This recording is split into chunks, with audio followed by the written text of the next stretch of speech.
How's it going, everybody? Brian Alvarez and Dave Meltzer here, Wrestling Observer Radio. It is November 19, 2018, figure4online.com/wrestlingobserver.com. Got a lot to get into here today, including Survivor Series. What a show this was. A lot to talk about coming out of that show. There was some great wrestling. I thought it was a really good show. But a lot of weird stuff, including a clean sweep by Raw.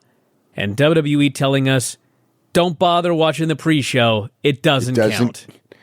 Well, so here's the deal, okay? The storyline was supposed to be a clean sweep for Raw, and somewhere in the communications process, don't ask me why, SmackDown won that tag match. So they had to tell everyone that it didn't count.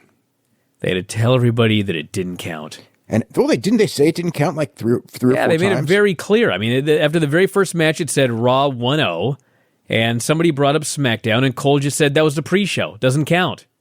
I was like, Can you imagine devoting 2 hours of your life to a 6-hour show and they just tell you it doesn't count? Yeah, well, that was the reason. There was one hand forgot what the other hand was doing. Vince wanted a clean sweep, and I don't know how this happens. But yeah, so it didn't count. I don't know. I mean, the clean sweep is really weird because you would think that you would book this stuff kind of even. If anything, give SmackDown the edge because it's, the perception is it's the B brand. Now you made it the C brand in some ways. But there's a story coming out of it, whatever it is. It's got to be Shane. Well, yeah, Shane. It's all about Shane. Shane won the Best in the World tournament. Shane was threatening to fire people because he didn't want to hear Stephanie bragging about how she won Survivor Series.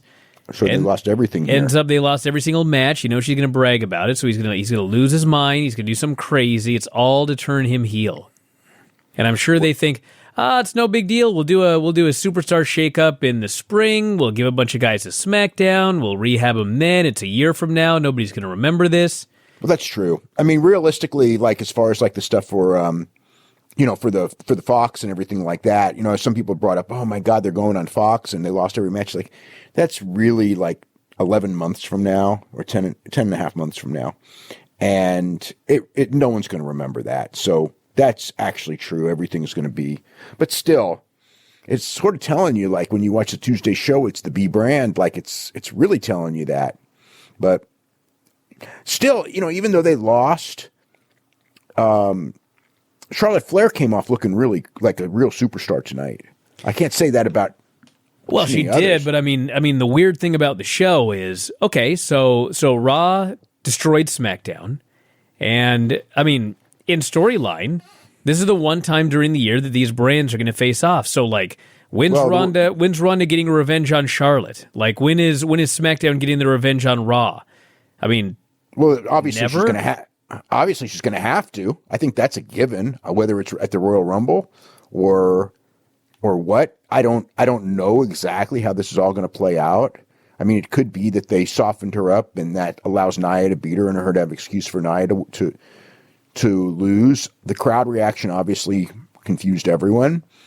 I don't know yet as far as how I mean. Ronda looked furious leaving. I mean, as far as with the crowd, I don't think that she took a horrible beating, and then they just turned on her something fierce, which is exactly the opposite of what everything was done for. And she didn't look happy about that at all. And she's had a love affair with pro wrestling and the pro wrestling fans because she perceives that the pro wrestling fans have stuck by her, where. Even though in MMA, in most cases, she was cheered. I think the only time I remember her being booed actually in an MMA was when she wouldn't shake Misha Tate's hand.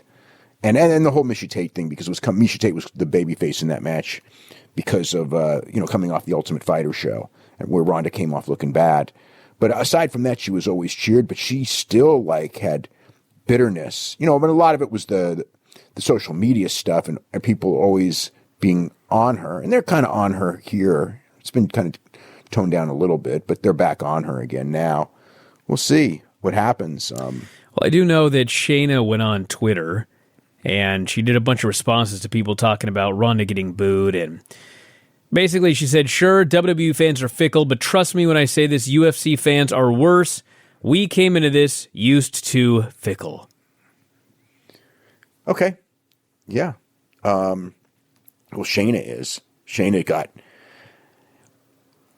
did get it worse with UFC fans that I saw, because she was part of that group. And also, you got to remember with Shayna and Jessamine, they lost a lot of, they lost their fights, and they were always just really ripped. They were ripped on a lot because they were doing the Four Horsemen thing, and then they were losing. They lost a lot of fights. And, in MMA, when you're kind of high profile, and she was, because of the Four Horsewomen thing and being Ronda's friend and, and everything like that.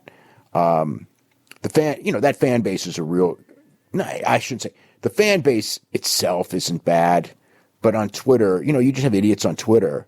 And if you're a public person on Twitter, you're going to get them a lot. And they got them a lot more in MMA, because realistically, when it comes to pro wrestling, she's gotten some for sure, but for the most part, people have been pretty accepting of her, and when they've been on her, it's been kind of on her own terms, because she is a heel, and there are people who don't like her being a heel. I mean, there are some who rip on her wrestling, but in that sense, I think that she's probably confident enough to know, and Ronda should be even more, that for their level of experience, I mean, they're doing great. And I think, and everyone knows it. So it's kind of like in fighting, when you lose, you really lose.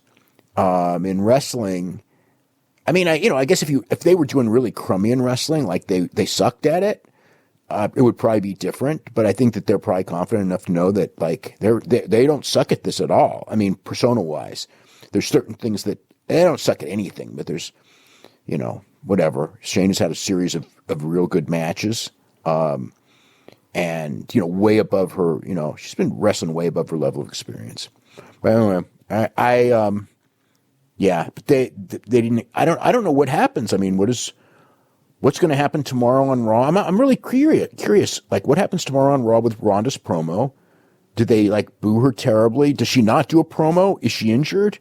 When they put her, head in the chair, and Charlotte tried to figure out how to do it, but, she did it, and she stomped on that chair. I thought, man, they're going to have her out to Royal Rumble. They're going to injure her. This is great heat. And she got up and left on her own power, which I sort of feel that Vince's thing is like, she can't show too much weakness, because she's like, I think he's booking her like, she's the top star, the top babyface. And she doesn't want her to be weak and go out on a stretcher. So I don't know what that means as far as, do they announce an injury? I don't think so. The way that she left, she didn't leave in a manner where you think she's going to be injured. You think she's going to be beaten up and weakened, which is where the story is certainly going to be, if she faces Nia Jax in San Jose, which was certainly implied, that she's going in at way less than 50%, and that could be her excuse if she loses. Or, if nothing else, the idea of selling the match based on the idea that Ronda's got the odds against her with this giant woman who was the only person who was really booed on the show. It's interesting. It's like the fans are really into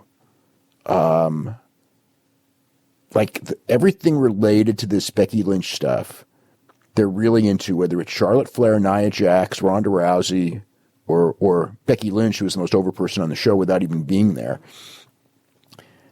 That stuff, people are, or enough people to make a lot of noise, are really super passionate about.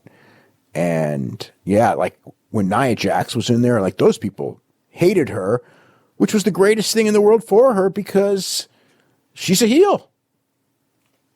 Well, let's start here with this opener, this nothing match on the pre-show, the tag team good. Eliminator. I thought it was a good match. All right, take us through it.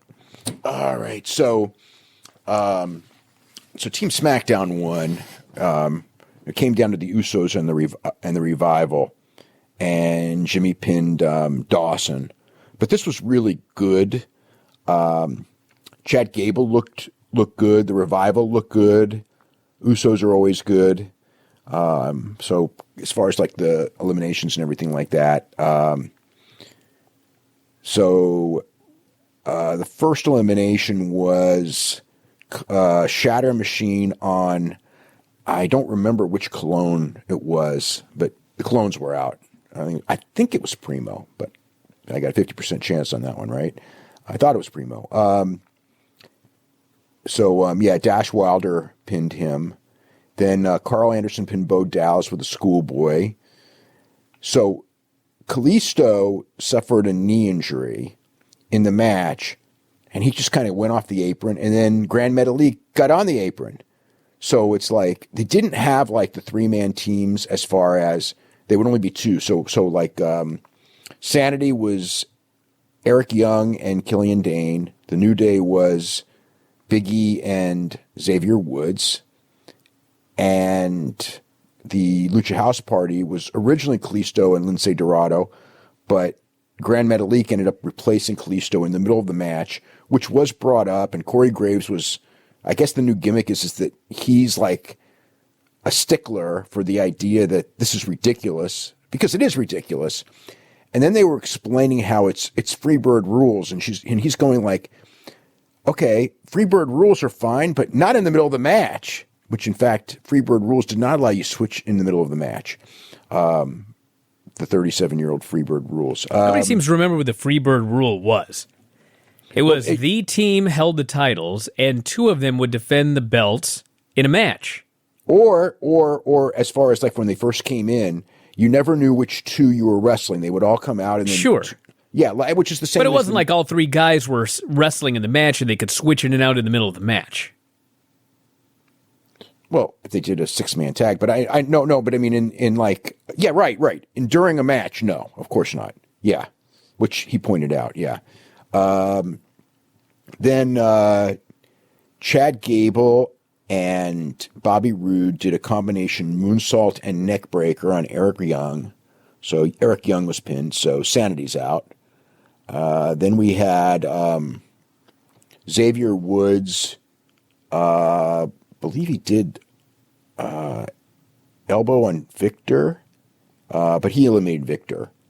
Then we had, where were we next? Jey Uso pinned Lince Dorado with a Samoan drop. And it was Jimmy basically threw Lince into Jay's Samoan drop. It was a little bit on the sloppy side. Then we had, where did we go from there? They did the Midnight Hour. New Day did the Midnight Hour and pinned Chad Gable. Okay, so at this point, before the Chad Gable pin, that's when they did this. The match was just kind of going along for like 12 minutes or so, and it's, typical average pre-show match. I mean, really nothing special. And all of a sudden, everybody does their dives, and the place is going crazy. I mean, it's, like there's a lot of stuff that, for a lot of reasons, like the style of wrestling is changing in a way that I don't know if it's good or bad, but it's like, a lot of people don't like that it's like move oriented rather than story oriented. But these guys go out there and tell a story, and that's not to say the Daniel Bryan match, because that's a completely different animal. But for when you throw in these guys in this kind of a match, you've got 20 guys and they're out there and they're trying to do something and no one cares. Then they should start doing a whole bunch of dives and the place goes crazy. So what is that going to teach them to do? A whole bunch of dives, which gets, which is granted something where it's like, can you top this? Because now, like Seth Rollins, everybody does dives. So Seth Rollins got to do 3 because he's like a great worker type of a thing. It's kind of like what everything's escalated into. So let me see where the dives. Chad Dawson does a tope. Scott Dawson. Scott Dawson, right? Yeah, he does a tope, and he caught his leg on the ropes on the way out because that's not really one of his moves. And, he's got that really bad knee, and it looked from the rest of the, like, he's either a great subtle seller because it had nothing to do with the match, or more likely he tweaked his knee that's braced to hell anyway. So I was kind of worried about that a little bit there. Dash Wilder did this great looking tornado DDT on Xavier Woods. Big E did that tackle that he does in every Big Show match, on every pay-per-view where he tackled Dawson through the ropes. Bobby Roode then backdropped Chad Gable over the top, so he's flipping over onto everybody. Then what happened there?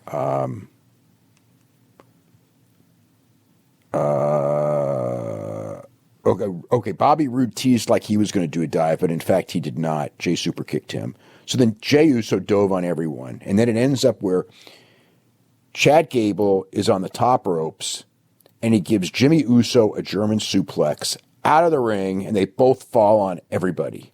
So the place is just going crazy for that. And then Chad Gable does the moonsault, and Big E catches him in the midair, and that's when they give the midnight hour, and Chad pins him. So then it comes down to the Revival and the Usos, and they did a double super kick, and Jimmy pinned Scott Dawson to win. And it ended up being, I would say probably the best pre-show match since, I think there was like a New Day Usos pre-show match last year that was really, really hot.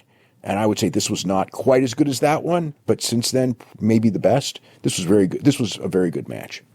All right, the main show opened up with the women's elimination match. We had Carmella, Mandy Rose, Naomi, Sonya, and Asuka versus Mickie, Tamina, Nia, Sasha, and Bayley. Nia comes out. So the whole match changed. Okay, so Mandy Rose got entered. Just they didn't really have a storyline. She just was kind of in there. They said that on the pre-show, and then Natalya and Ruby Riott got into a fight on the pre-show. Well, she was in there because she replaced Charlotte. What? Yeah. I know.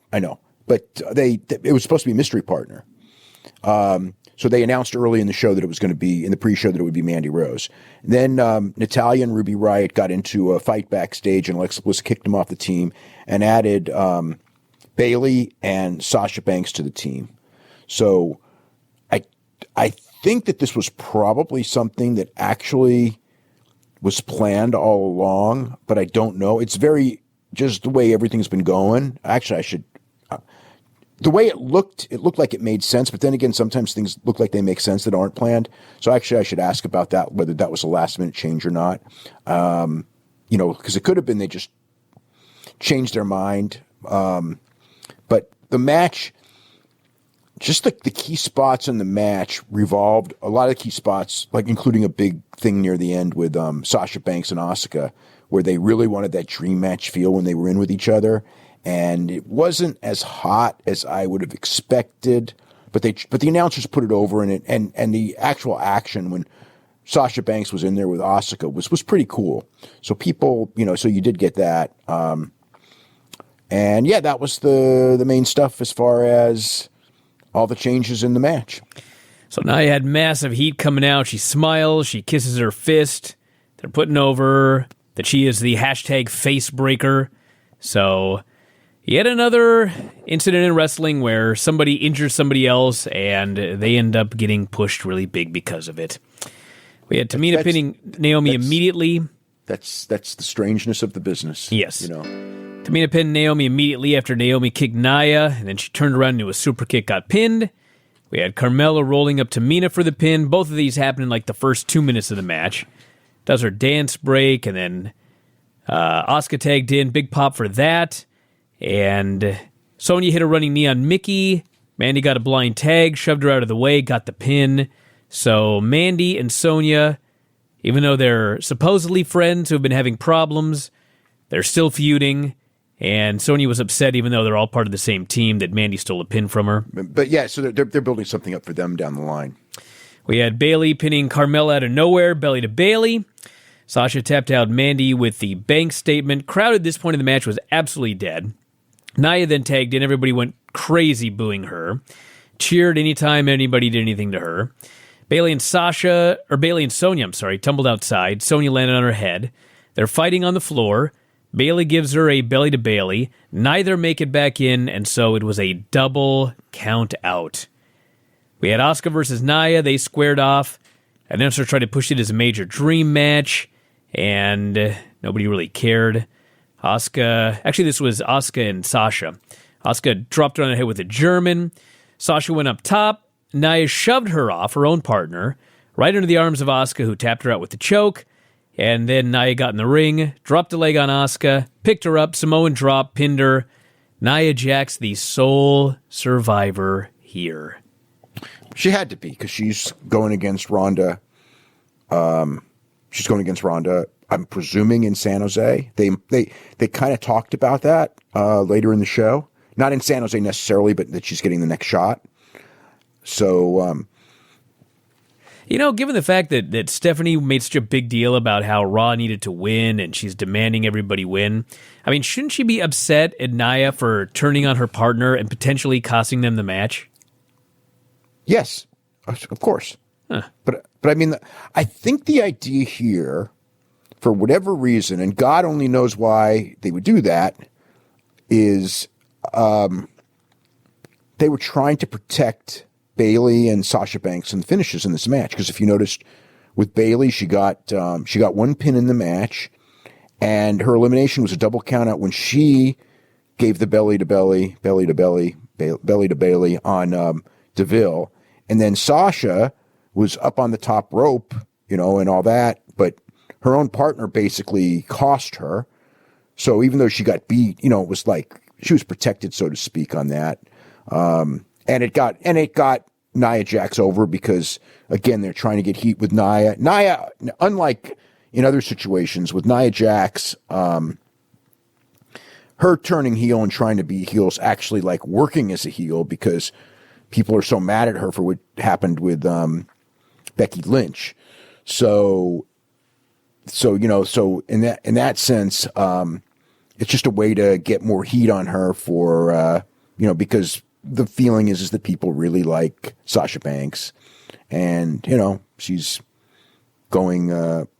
So that's the whole deal, and because they're not doing anything with her and Sasha Banks right now, I don't think. But they could do that down the line, I suppose. Although, God, I don't know. Sasha Banks is already kind of buried, unfortunately. We had a SmackDown meeting. By the way, when we get to the Sheamus match, we can talk about the Enzo thing. Yeah, we had a segment backstage with the SmackDown and Raw folks. Stephanie, Corbin, Shane, and Paige. They bickered back and forth, and big punchline is Shane expects Stephanie to fire Corbin after the match tonight, after the show tonight, when they lose. And suffice to say, that ain't going to happen. Yeah. Well, now he may be permanent general manager because they won every match. Yep.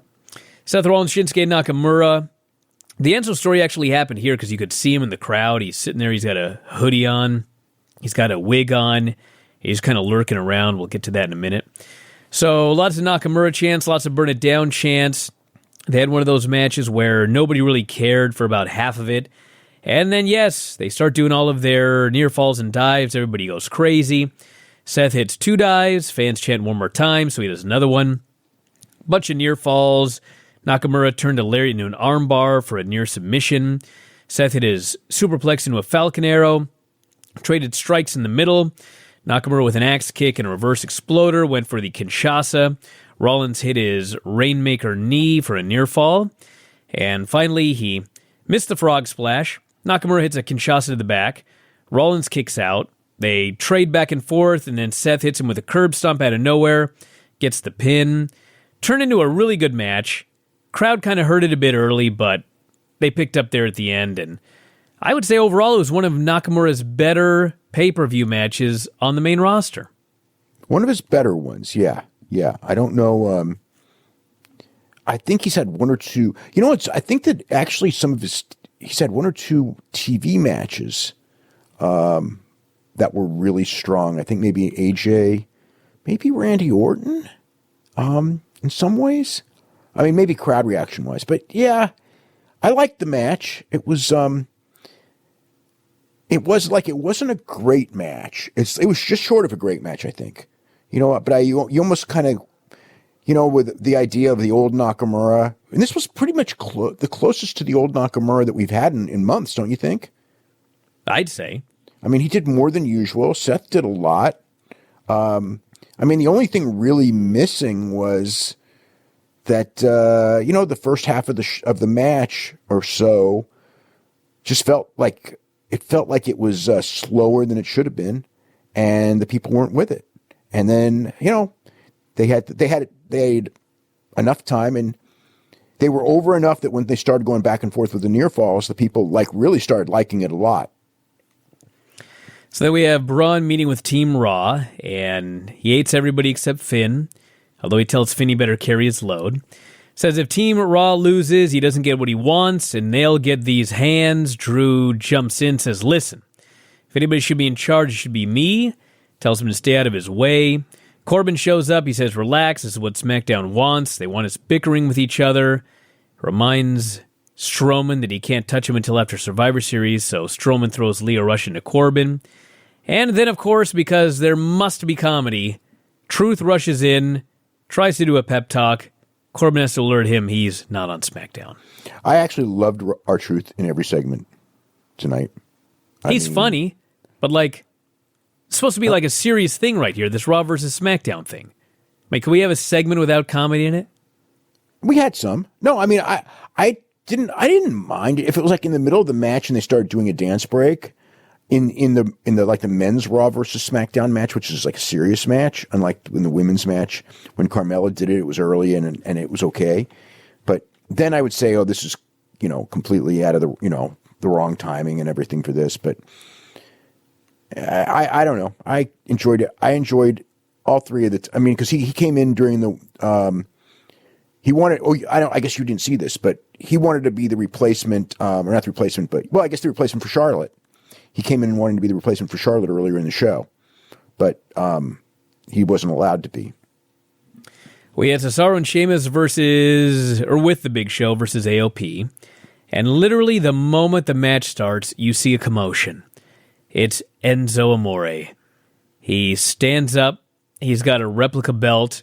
He starts screaming his catchphrase. He is distracting everybody. You can see everybody looking towards him. He gets tackled by the female security guard that went after Gronk a couple of years ago. They drag his ass out of there. The fans are upset. Okay, so what happened, one of the security guards apparently punched him, and that turned Enzo babyface. And, but they got him out of there. But some people think it was a work. As best I can tell, it was not a work. The people backstage were not happy about this at all. And it did, in fact, kill the next match. So they go out there, they have this match, and there was actually a cool spot early where Cesaro's going for the swing on Akam, and Razor literally jumps over his partner to take out Cesaro. Work him over for a while. He makes a big hot tag. Sheamus runs in. Bro kick on Razor. Drake Maverick puts Razor's foot on the ropes. Show grabs Drake Maverick, grabs him by the throat, lifts him up on the apron. He's choking him. Maverick allegedly pees his pants. Everybody laughs. Big Show laughs. Sheamus and Cesaro laugh. And they laugh their way into AOP's finish for the pin. The fans didn't laugh. Complete geeks. These two guys were made out to be. Oh, and here's the thing. This guy's the general manager on 205 Live, which granted is a very low priority right now, and nobody watches it, or I should say nobody, but not enough people watch it to where it really matters, and that was pretty clear in the Buddy Murphy match later. But it's like if he is like Kurt Hawkins. Okay, it's I still wouldn't like it. I think that stuff is so juvenile. If the fans laughed, and I would go, okay, the fans are laughing, they're entertained, whatever. I got nothing but negative response to that. I know people who were there who said that everybody at that moment was kind of embarrassed that they were there, because it's like that low rent wrestling thing that, you don't really want to be part of, but overall the show was good and all, but that spot was just embarrassing. And then, but it's like, it's a guy who is supposed to be the general manager of the brand, who's supposed to have respect, and he's a babyface on that brand, and obviously babyfaces don't pee all over themselves. In I don't know. Yeah, just one of those things. It's Vince. That's your answer. Everyone knows that's the answer. So there you go. We had the SmackDown team meeting. Miz showed up, says, I'm the captain, had inspirational speech. Or he said he had one, but he made Shane do it. So Shane gives a speech. Miz cheerleads like an idiot. Truth shows up, wants to be on the team. Actually wanted to be on SmackDown. Shane says, you're already on SmackDown. Yeah, I thought that was great. When he said that, like, and he said that, boy, Raw was, a mess or something. So Miz vowed to give everyone a personally signed copy of the new Marine if the team wins. Comedy. That's how this segment ended yet again. Buddy Murphy, Mustafa Ali for the Cruiserweight title. They had a very good match. Crowd did not care one bit for most of it. But they worked so goddamn hard that the crowd got into there at the end. You know what it was? It was that Spanish fly off the table. Did a Spanish fly off the table. To the floor. So it's the thing, it's like when that stuff happens in Japan, don't we always say, like, they're having a great match? Why are you doing that? You know what I mean? You don't need to do it. But here, the difference is that they kind of, I don't say they needed to do it, but they weren't getting anything from the crowd. Then they did it, and the crowd was into the rest of the match after that spot. Yeah, but you know what? The Spanish fly off the table, it's like dumb, but at least like one guy lands on his back, one guy lands in his stomach. I mean, there was a reverse Frankensteiner in this match where Kurt Hawkins landed right. It wasn't even a roll. It wasn't Kurt Hawkins. It was Buddy Murphy. Buddy Murphy, I'm sorry. He landed right on the top of his head. I know, and they replayed it. Oh, my God, that was brutal. So they do all of their stuff. Murphy hits a double bomb for a near fall. Ollie goes for a springboard cutter. Murphy hits a knee on the way down, hits his finish, gets the pin. They had a lot of time. Very good match, and thumbs up. Okay. As far as, like, technically, wrestling match, this was the best match on the show. I wouldn't call it the best. I disagree. What match do you think was better? Technically, as far as, like, if you're talking just, like, big moves, this one. I mean, the main event was technically much better than this. Well, the main event was story better, was excellent story. And I guess from that sense, the execution, but I'm just talking about, like, as far as two guys that nobody wanted to see, they didn't care about, getting themselves over through their wrestling, and really, moves and, I mean, both these guys were really good. They were as good as they could be. These guys, they're really underrated guys. But, they have a big handicap. They're on a show that nobody watches.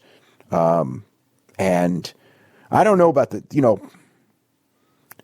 205 Live thing. I mean, it's like a purgatory for these guys. In a sense, maybe you go in there and go, well, without a doubt, like Mustafa Ali and those guys, Buddy Murphy, these guys, Buddy Murphy would probably still be in developmental without this show. Mustafa Ali would be probably in developmental without this show. Although developmental isn't the worst place to be these days. Dude, it'd be better to be in developmental than 205 Live right now. For sure. Not even a doubt. No, developmental is not a purgatory. This place is. You get these guys that are, and they're all good. They're all so technically good. But yeah, I thought this was, like, if it was in front of, like, a crowd in, I don't know, like on an independent show or something like this, these guys would have just freaking torn the house down and people would be talking about what a fantastic match it was. And, they did as good as they could do with this crowd. It was excellent. But, and then at the end, I mean, the people, they got the first "This is awesome" chant, I think, of the whole show, which is saying something, considering how nobody cared about the match when it started. The finish spot was, that like springboard into the V trigger was like total. That's the Kenny Omega Phoenix match from November 9th from last weekend. And Buddy Murphy, the thing with Buddy Murphy is if you watch him, he does like whatever, he does a lot of Kenny Omega stuff. And I guess if you want to copy somebody, it's not the worst guy to copy. So that's kind of like I could as soon as I saw that, and everyone's doing that. That's like the new big thing on the indies. Also, that I've seen like 3 or 4. I saw Omega do it, and I've seen it twice more. And this would be the second time where you do that springboard right into that knee. So I think everyone's like, it was an awesome spot in the Omega match. So yeah, and it was a great spot here too. We had a Daniel Bryan. Well, they tried to interview Daniel Bryan, but he just smiled and walked off. They announced Lars Sullivan is coming soon. Wonder which side. Figure SmackDown? It should be SmackDown. They need all the help they can get. I was thinking that too. You got your big giants on Raw. You got Brock. You got Braun. Put him on SmackDown. He'll get a better chance there than on Raw. Yeah. Maybe. You know, there's the track record of late of the guys that are great in developmental, then being moved up to the main roster. I mean, don't you think? I mean, I would say that Balor has been. There's a difference in all of these, Dave. Yeah, he's big. He's Gigantic. He's big. Look at Strowman. True. Lars Sullivan right now is way better than Braun Strowman was when he got called up. Oh, to say the least. He's much better. Yeah. Yeah, I think that, yeah, I mean, it's funny because in developmental and everything, he's far from the most ready guy. Far from the most ready guy, and there he is. And he'll probably, I'm sure he's going to get a big push because his look. His look's he's so impressive live. And it's like, he's not bad at all. No. You know, he's a good athlete. He's super intelligent. He's a good learner. You can tell he loves it. I know he loves it. So, you know, I just always worry. I mean, even though the fact he's big, he's probably going to get more than one chance. But, you know, like if it doesn't work in 3 weeks, sometimes, you know, Vince has that new toy thing and then 3 weeks later, it's like he's no longer the new toy. He usually does that with smaller men. Yeah, he does it with bigger men if they suck. No, he just loses. He loses interest with people left and right. Yeah, I think this one's. We'll see. I think this one will be different. I don't think we got another Big Cass here. Well, Big Cass is a different situation. We don't got a Big Cass here. He's a lot better than Big Cass. We had Bobby Lashley, Finn Balor, Dolph Ziggler, Drew McIntyre, Braun Strowman against The Miz, Jeff Hardy, Samoa Joe, Rey Mysterio, Shane McMahon. So Joe went for the Coquina clutch on McIntyre immediately. Drew hit a Claymore kick, pins him. This was within seconds of this starting. Fans are furious. Oh, God, talk about... Hey, they got to get their heat. Yeah, I know it's Joe's hometown, but Joe's a heel. I think they just wanted to get rid of him because they figured he would get cheered. Or I don't know what it was. But Joe was so great in the AJ Styles feud, and he just got beat at every turn. Yep. And he was so great in the Brock Lesnar program, and they just beat him with an F5 and got rid of him. It's really... He's not getting his due. I mean, a lot of guys aren't getting their due, but they're like... A lot of the guys that aren't getting their due are because they're not, like, totally great, like they're lacking. This guy, you know, give him bad material, cuts a great promo. In the ring, just like, you know, he's in that top tier level. Maybe, I don't know. I don't know. Do you think it's... you know, you always think that, like, well, maybe the body, you know, because let's face it took him forever to get to WWE. He's been great for 15 years before he got there. Man, I don't know. But, yeah, it's it's not looking good for him right now. So Braun and Drew get in an argument about who gets in next. The brawl breaks out. SmackDown joins in. We got a battle royal. SmackDown clears the ring. Shane goes up top. Flying elbow off the post. Puts Braun Strowman through the table. Finn wants a tag. Drew won't give it to him, so Finn blind tags himself in. Kicks McIntyre. Whole storyline is the Raw team is imploding. Finn runs wild on the entire team, misses the foot stomp on Ray. Ray hits a 619 springboard splash. That's the end of Finn Balor. Drew then beats up Finn for good measure, tosses him outside. Ray and Hardy make a big comeback. Dolph ends up in the corner. Miz tags in Shane, tells him to do the coast-to-coast dropkick. Shane's half dead here. Looks like he doesn't want to do it, but Miz encourages him. He goes up top. Coast-to-coast dropkick, and he pins Dolph again because he is the best in the world. He's only 1/3 of the best in the world. Miz said he was 2/3. Lashley's throwing Shane around, ends up in the corner. Miz tries to get Shane to do another coast to coast. Shane really doesn't want to do this one. He goes for it. Braun clotheslines him out of midair, gives him a power slam. Actually, power slams Hardy, pins him.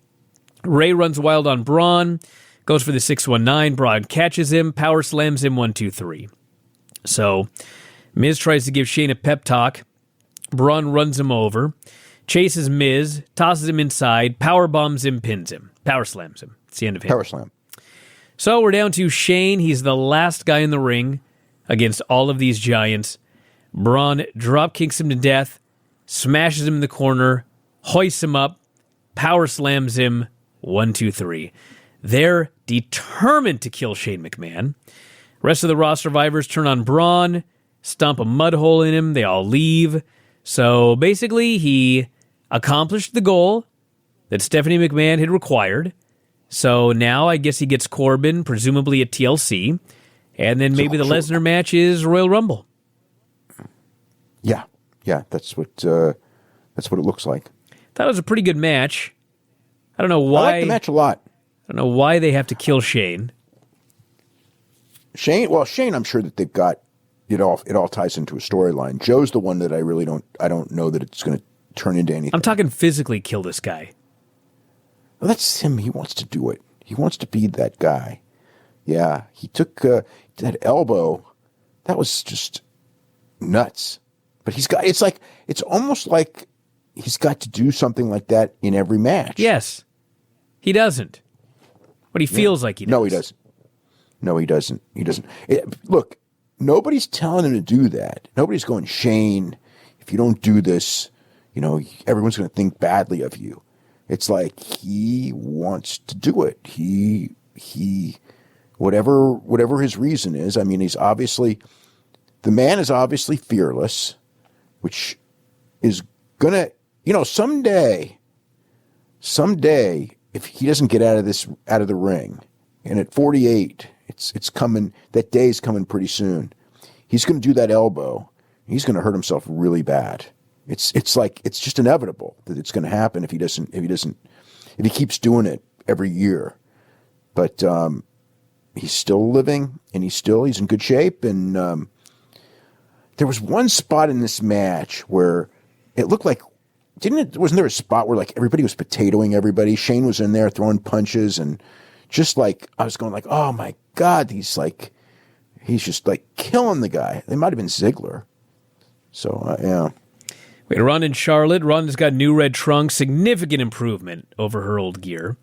Got booed in L.A. By the way, we haven't talked about this. The T-shirts. Gotta go. Don't bring them back next year. They do it every year. You know this. Don't even bother complaining. Everyone knows who's on every team. You don't got to wear a T-shirt. It's just ridiculous. So anyway, they practiced this match for 3 days, and they had a hell of a match. Starts out shoot-style brawl. Charlotte gives her a hard elbow, bruises up her face. Traded cradles, submission attempts. Match unlike anything else on the show so far. Charlotte sends her into the buckle. Yes? Go ahead. Goes to work. Yeah, Charlotte works over her leg. One point, Charlotte elbows her, busts her face open. Ronda makes this big comeback. and gives her a front suplex, flying armbar, tries a triangle. Charlotte turns into a crab. Charlotte goes for the moonsault. Ronda gets the feet up, hits a slam. Charlotte spears her for a near fall. And that spear was great. Finally, there at the end, Ronda reverses a figure four. They roll outside. Ronda tries the armbar again. Charlotte rolls outside again. Ronda goes after her, chasing her around the ring, and Charlotte suddenly whacks her with a kendo stick for disqualification. So Charlotte has lost the match via DQ. Ronda wins. Charlotte then proceeds to destroy her within an inch of her life with this kendo stick. She's hitting her all over the body. She hits her in the face twice, busts open her head, busts open her ear. She's got welts all over her body.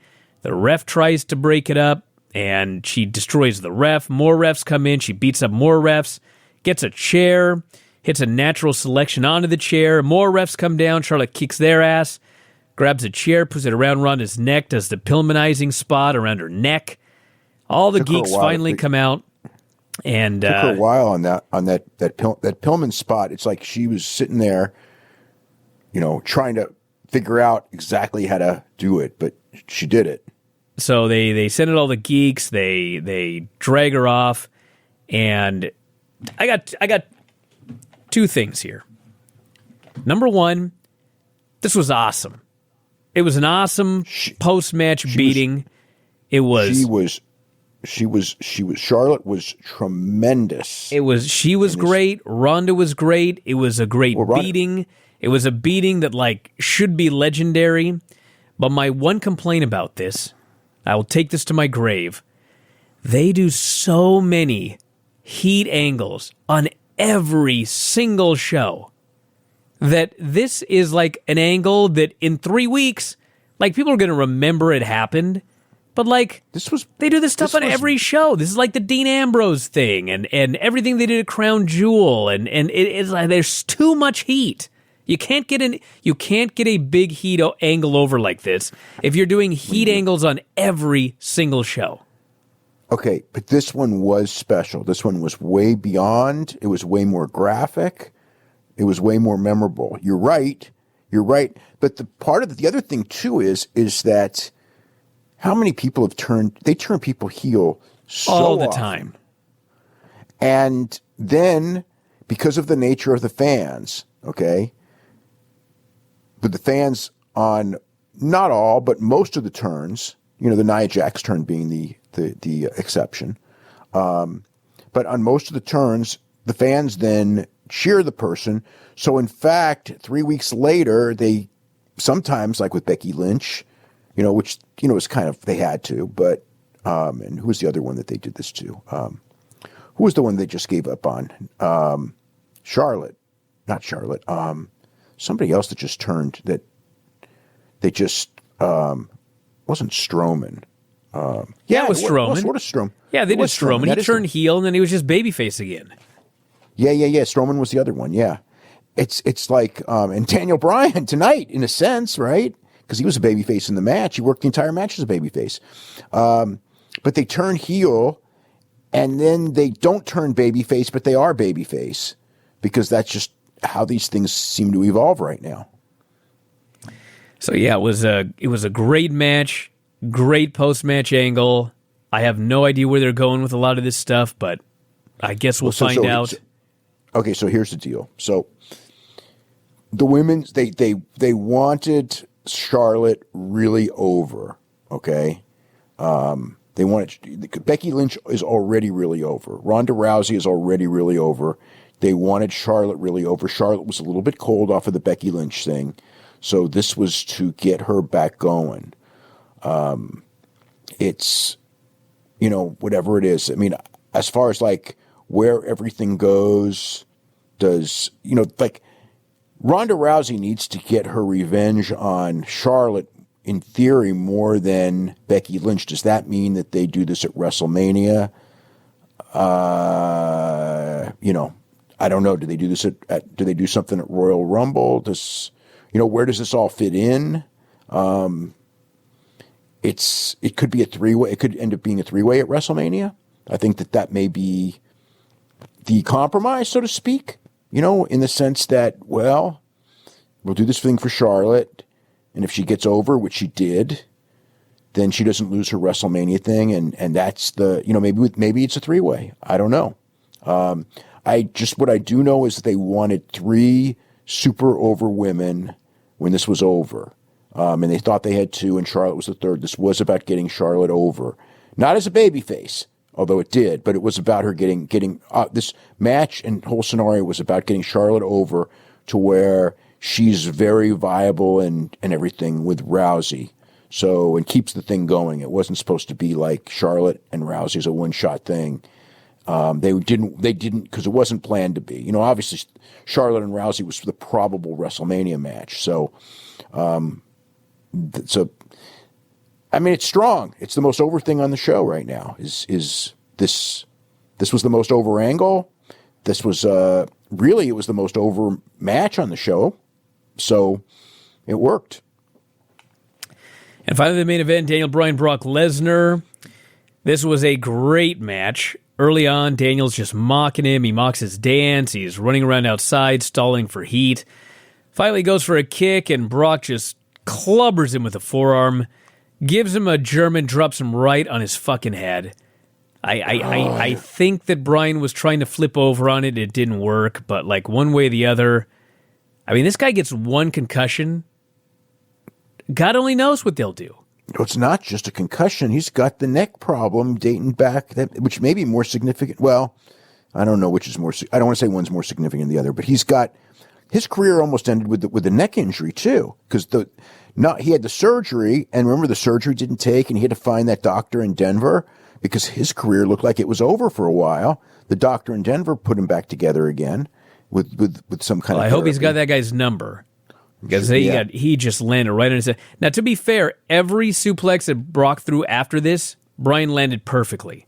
But that first one was, Paul Heyman had his hand on his mouth for like 5 minutes afterwards. It was brutal. So, but it wasn't as bad as the one on Monday with Singh. No, that was different kind of horrible. Yeah, they were both terrible. So, Brock goes to town, Suplex City, throwing him all over the place. Fans are into it at first. Then they start chanting same old shit.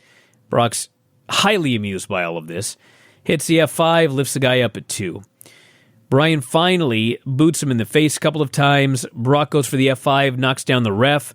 Bryan hits a low blow, running knee. Brock kicks out. The place is on their feet from that point till the end of the match. Bryan goes to work, just kicking the hell out of the guy, curb stomping him. Paul's screaming at the top of his lungs. Bryan goes for another knee. Brock catches it, tries the F5. Bryan slips, sends him outside. Tries a tope.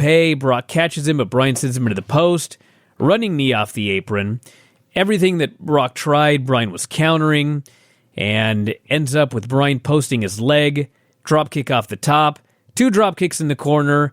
Lesnar tries to catch him, but his leg gives out. The leg that Bryan's been working on. Bryan falls on top, puts him in the yes lock. Everybody's going nuts.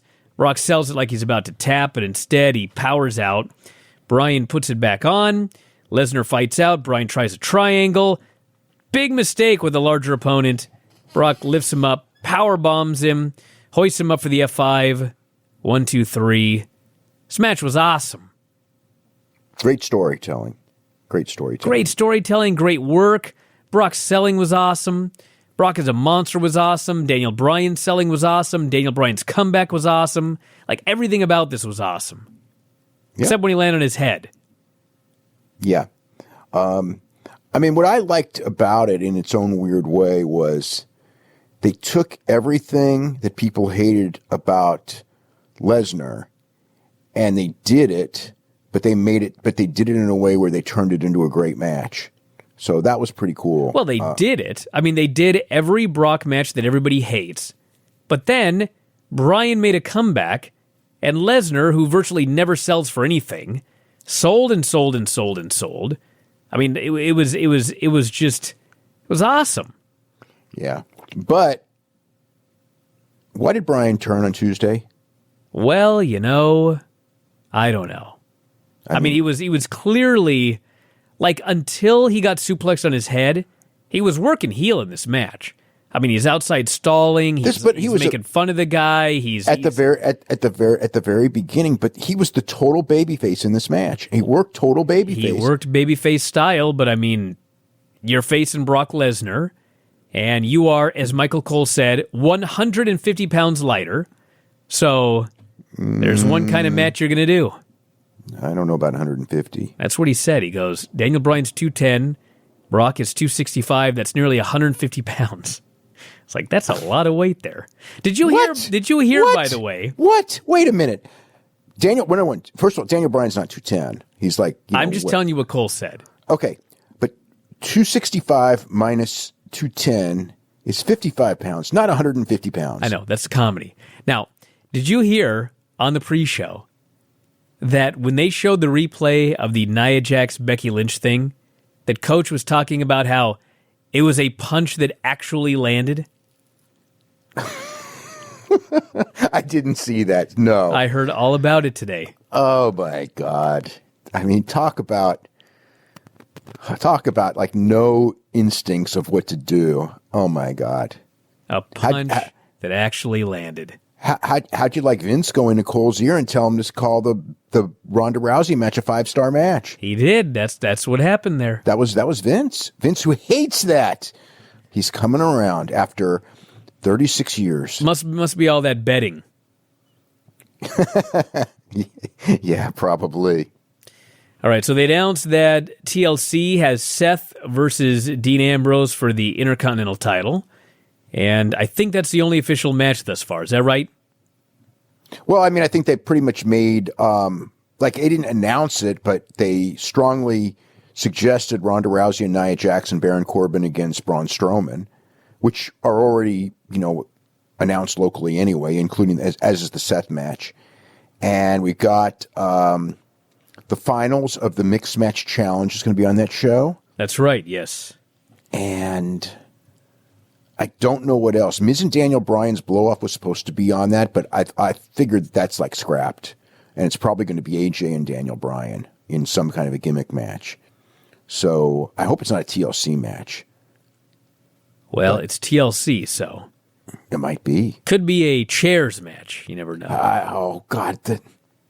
Yes. The thing is like, I don't want a match with those two where the stipulation weakens the match. Those guys with no stipulation and just going out there having a match is going to be great, especially since Bryan will, in fact, revert back to being a heel in that match, no doubt. And he'll be good enough at it, and they'll tear the frickin' house down.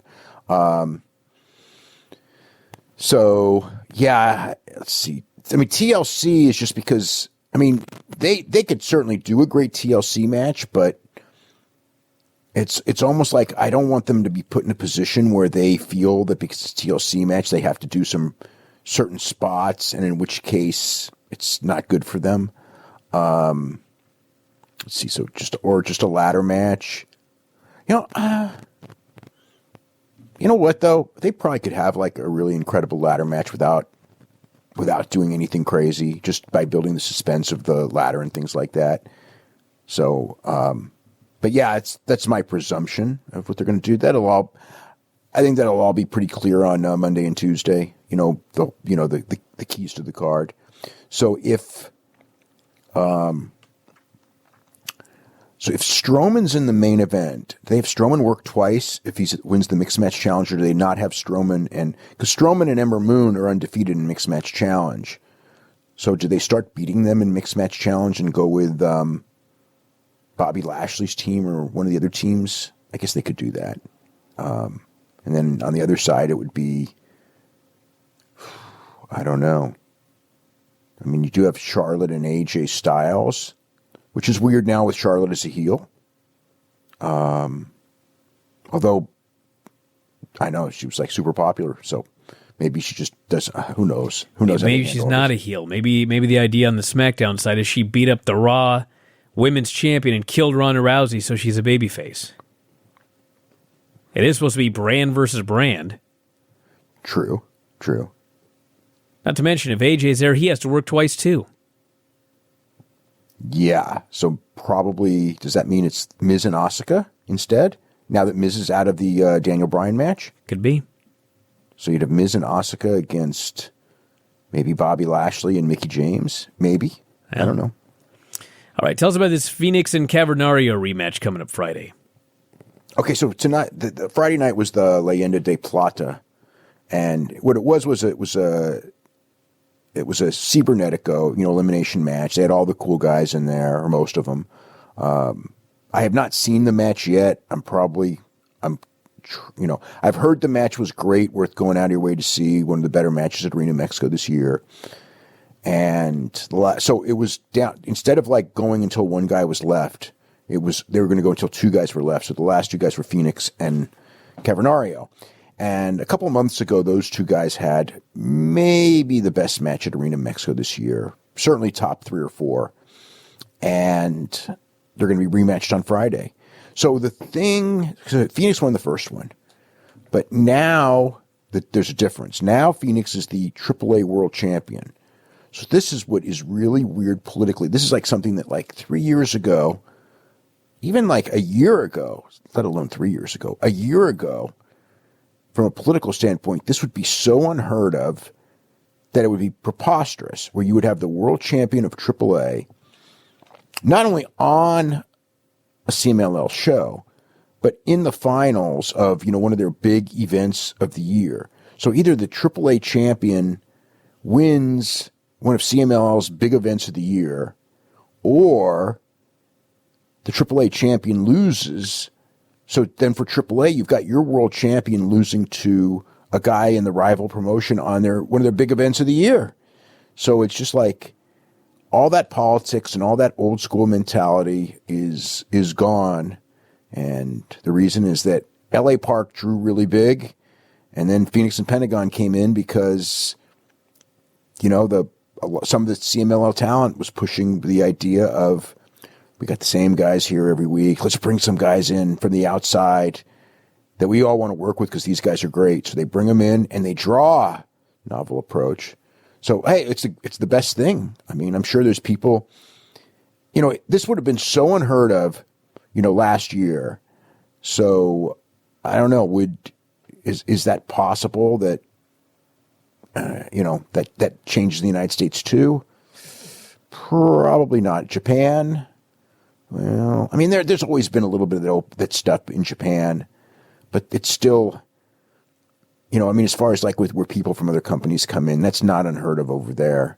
I mean, and also the companies aren't really warring with each other. Like, let's face it, CMLL and AAA have been largely at war since 1993. And now, the idea that guys are concurrently on the same cards, let alone the world champion of AAA and CMLL. It's like so mind-boggling if you go back. It doesn't feel like it's mind-boggling at all today. That's how ridiculous maybe it was that you had these barriers and stuff like that. All right, so everyone's asking about the Marco Stunt and David Arquette injuries from Saturday night. And have you seen either of these? I mean, I saw I did not see the David Arquette stuff. I saw a Marco Stunt. No, he did like a Canadian destroyer through a table and then broke his leg. Is that what happened? So he was wrestling and he was going to give a Canadian destroyer to his opponent, and they were going to go through a table.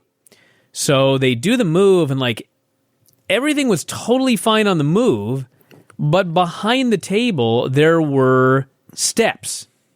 And so when he did the move, they went through the table just fine, but then both of his shins banged into these steps or whatever, and basically he snapped his shin bone in half, clean in half. Like Anderson Silva in half? Well, he'll sell you the X-ray for $2. He's doing a thing on PayPal and Twitter to raise some money. But I have seen the X-ray, and it's like clean in half. And so he underwent surgery today. He's got a metal bar in there, I guess, and I don't know how long it'll be, but he's out of action for a while. So you're out of WrestleMania? I don't know what the WrestleMania deal is going to be. Yeah. We'll have to see. You need a new opponent? I got a partner, so Tom and I just have to find a team. Phoenix and Pentagon. I don't know about that one. We'll see. We'll see what happens. Maybe the Young Bucks are available. No. They're not. So the David Arquette deal, he's wrestling Nick Gage, and they're brawling, and there's like, I don't know if it was a light tube that he was using or whatever, but there's like a piece of something sharp, and Nick Gage is going to like, he's behind him, and he's pulling his head back, and he's going to like cut at his forehead with this thing right here. I don't know what happened, but Arquette moved his head, or he looked up or something, and Gage slices his neck with this thing. Arquette starts bleeding. He grabs his neck. And, like, he knows this is bad. And so he actually gets out of the ring, and he starts walking towards the back, holding his neck. And then I guess he just decided, fuck it, I'll just get back in the ring and at least get pinned. Then I'll go to the back. So he gets back in the ring, and he pretty much takes a bump for something, and he lays down, and Nick Gage won't pin him. So Arquette, like, gets up, and I don't know if you could say really, like, he shot on the guy, but, like, he goes after Nick Gage. And he goes after him. He's throws a chair at him or something. He starts kicking at him, and Nick Gage gives him, like, this Ronda Rousey judo throw, covers him, 1, 2, 3. Like, Arquette immediately gets up, holding his neck. He gets out of the ring. He's out of there. I think he yelled something at Gage on the way back, and then Gage cuts a promo on him, and he went to the hospital, got stitches. He's not dead, but is brutal. Bleeding all over the place. Guess he tweeted today that death matches aren't his thing. Glad it took him that long to figure it out. I thought that was a bad idea. It was a very bad idea. From his standpoint, unfortunately, yeah. It was a very bad idea. So, yep, that's the story of the two injuries from the Joey Janela show on Saturday night. And I guess Friday night. Friday night. That's right, yeah. That's right, because actually, somebody at the show, I guess they just found my number, and they texted me immediately after the Marco Stunt thing happened. And so I was getting updates, like, throughout the night. And then everyone starts texting me about Marco Stunt for obvious reasons. And then I start getting texts about how Nick Gage just slit David Arquette's throat. And I'm like, what the fuck's going on here? So that was a story. Completely nuts. I got stuff from people in the business who were just like really mad at Nick Gage. You know, I mean, I don't think he deliberately sliced his throat. It was I think that people probably got the wrong impression, and then the crowd didn't know it was up. I know that because I know the reports that I got from the show, afterwards was a lot of people who just really didn't, because it fell apart or whatever. Like they just thought something went awry. Well, something definitely went awry. I'll tell you that much. All right, let's talk about the situation with Rachel Ostovich. Yeah, we don't know too much, but Rachel Ostovich is, she was going to fight Paige Van Zandt on the January 19th UFC show, which is their first show on ESPN. It would probably be an ESPN Plus fight because I think they were going to market it as one of the big fights on the show because it's like the two really pretty girls is the idea of the fight. Rachel Ostovich is not a great fighter, but she's great in photos. And I mean, it's how they, that was the deal, that they thought that this was a real marketable fight. And something happened to her. Somebody who knows her, this is what it's been said. No one's really identified exactly what, but she got brutally beat up and she's in the hospital and she had her orbital bone broken and she's probably out of the fight. I think no one said this because this is all kind of breaking, but if she has a broken orbital, she has a broken orbital bone now. She's not going to be able to fight on January the 19th. She's not going to be able to fight for a while. So the fight fell through, unfortunately. But, man, it's just, I don't know. Like, we don't know what the situation is. I'll refrain from saying anything until tomorrow. We'll probably find out more tomorrow. All right, we're almost out of time. Let's do a couple of mailbag questions here. This person says, does Dave think the new main event for Brock at Mania is AJ versus Brock? Maybe that's the reason they took the title off AJ. I do not know. I do know that Brock loves to work with AJ. I just don't know if Vince sees that as a WrestleMania match. He might. AJ is one of the biggest stars in the company. So, yeah, I mean, it's a possibility. I thought, but anyway, I thought, and I again, it has not been said directly to me. It has been hinted to me that the title change and everything like that was because they didn't want AJ losing twice to Brock because he'd already lost the first time. All right, this person here says, any word on if everything is okay with Kurt Angle? Does he have heat backstage? Not that I know of. I haven't heard. Why did they bury him in the match with McIntyre, this person says? Well, I mean, the idea was that they're trying to get McIntyre over. I mean, that's why. It was very clear from the TV. I mean, I wouldn't have done it that way, but that's the way they did it. Did they ever try to get baby faces over, just out of curiosity? They tried. They're just not very good at it. And then some of it's crowd oriented. You know, the crowd loves to see heel turns. They go crazy for heel turns. You know, I mean, I do know that, like, they'd probably go crazy for babyface turns if anyone actually turned babyface. They just kind of magically become. They just become baby faces. Yeah, they become baby faces because they're tired of trying to script heel stuff for these heels that are getting cheered. So they just go, well, let's turn them. So, yeah, it's weird. It's so weird watching it because, you know, it's like they really, they don't. It's like you can tell that they don't really connect with the audience, but I don't know that anyone could because the audience is so unpredictable right now.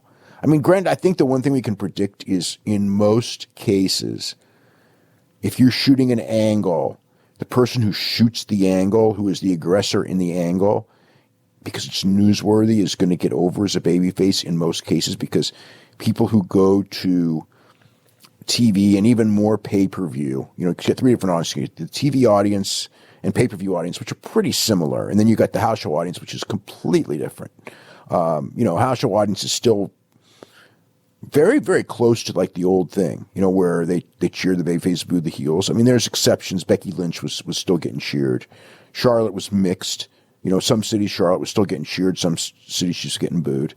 But yeah, it's just they want to see news, and you give them news, and they're happy. You give them something significant, they're happy. And heel turns are one of those things, and they're happy with heel turns. It's just cool. I mean, but they were brutal to Ronda at the end. I mean, you know, chanting "Go home" and all that. You know, like it wasn't just good-natured stuff. It was like really brutal. This person says, does Josh Barnett's departure from Access have anything to do with his interference during the Jay White Juice Robinson match at Long Beach? That's my speculation. I don't know. It came out of nowhere.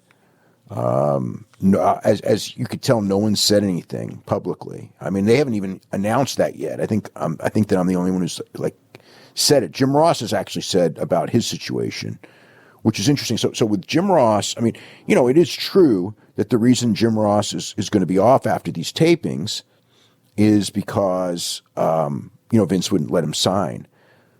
But that was supposed to be a temporary thing. And as best I can tell, it's no longer a temporary thing. So something changed. And Barnett was let go at the same time. Now, where this all comes from, you know, let's just say that I've got different stories and they contradict each other. So we kind of have to wait and see. The truth will no doubt come out. But something happened, you know, obviously. And it has to be either Access or New Japan, one or the other. So, but yeah, Barnett's out. And as far as why, I was trying to think maybe somebody, you know, I mean, I know Access likes Barnett, but I don't, you know, so is it New Japan? Is it because of what happened there? It was one of the things that I was trying to come up with, like, why would they want him out? And it's like that thing he did. But it took so many months, but maybe they just reacted slowly. And that's the reason. Yeah, it could be. All right, everybody. On that note, we're going to wrap it up for today. Tomorrow, the Raw show will be up afterwards to talk about all the news on that show and everything else that's going on in wrestling and MMA. Check out the front page for more, WrestlingObserver.com. And that's it. We'll talk to you again after a while.